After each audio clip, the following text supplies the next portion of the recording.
আমি আর কি বলবো, আমার আর এখন এই মুহূর্তে বাসায় প্রকাশ করার কিছু নেই। ওরা যে সুস্থ হয়ে আমার কাছে ফিরে আসছে এটার জন্য আমি লাখো শুকরিয়া। তো এই ট্র্যাজেডির কথা বলে তো আর শেষ করা যাবে না। এটা যে কী বলবো আপনাদেরকে, এটা বাসায় প্রকাশ করার মতো না। ওদের কষ্ট, আমরা তো মা বাবা, আমরা বড় হয়েছি, কষ্ট করতেই পারবো, করাটা আমাদের দায়িত্ব, কর্তব্য।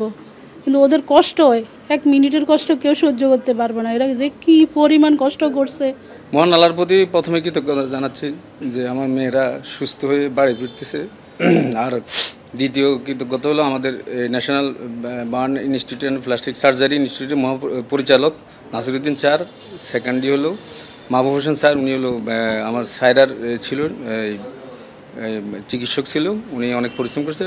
উনি হলো গ্রিনের চিকিৎসক আর অরেঞ্জের চিকিৎসক, আমাদের মানে জয়েন্ট পরিচালক, সম্ভবত উপপরিচালক উনি আমার madam. Doctor, nurse plus ward boy, ward master যারা ছিল, প্লাস নিচে যারা সংশ্লিষ্ট ছিল, সবাই অনেক পরিশ্রম করছে। ওনাদের অনেক আন্তরিকতা, অনেক অক্লান্ত পরিশ্রমের ফলে আমার মেয়েরা সুস্থ হয়ে এখন বাসায় ফিরতেছে। মাইলস্টোনের ঘটনার পরে আমরা প্রথম দিকে বেশ কিছু আমাদের ছাত্র ছাত্রী এবং শিক্ষক এবং কর্মচারী যারা ছিল তাদেরকে প্রথম চোটেই হারিয়ে ফেলেছি। তাদেরকে জন্য আসলে আমরা তেমন কিছু করার সুযোগই পাইনি।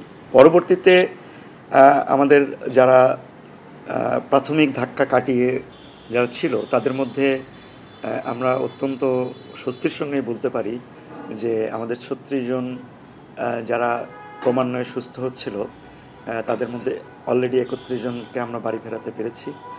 5 জন ছিল, এই 5 জনের মধ্যে আজকে 2 জন খুবই বিখ্যাত 2 জন, কারণ ওরা ছিল যমজ বোন এবং ওদের সম্পর্কটা এমনই ছিল যে বোন কিন্তু একজন প্রায় মাসখানেক আগেই সুস্থ হয়ে গেছে, সে কিন্তু বাড়ি যেতে পারত, কিন্তু আরেক বোন তার সুস্থ না হওয়ার কারণে সে যেতে পারেনি। এবং এই ক্ষেত্রে আমাদের আরেকটা যে জিনিসটা খুব ইমোশনাল একটা ব্যাপার, যে 33%-এর সাইবা, যেটা সাইরা 30% বার্ন হয়েছিল, যে সাইরা, তার কিন্তু মানে আমরা তাকে নিয়ে আমরা খুব কয়েকটা বার আমরা খুব একটা প্রবলেমের মধ্যে ছিলাম। কিন্তু ওকে যখন আমরা আইসিইউতে নিচ্ছিলাম বা অন্য জায়গায় নিচ্ছিলাম, তার বোন যে সাইমা, সেও কিন্তু তার সাথে থাকতে চাচ্ছিল। তাদের বক্তব্য একটা ছিল যে তারা একই সঙ্গে থাকবে। তো এই ইমোশনাল পয়েন্টটাকে আমরা আসলে চিকিৎসার পাশাপাশি মাঝে মাঝে আমাদের এই ইমোশনাল পয়েন্টগুলো দেখতে হয়।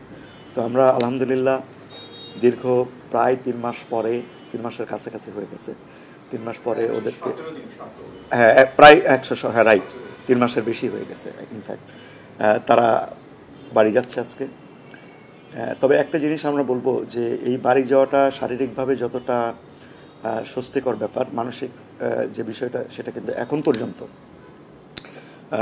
যথেষ্ট তারা সংবেদনশীল।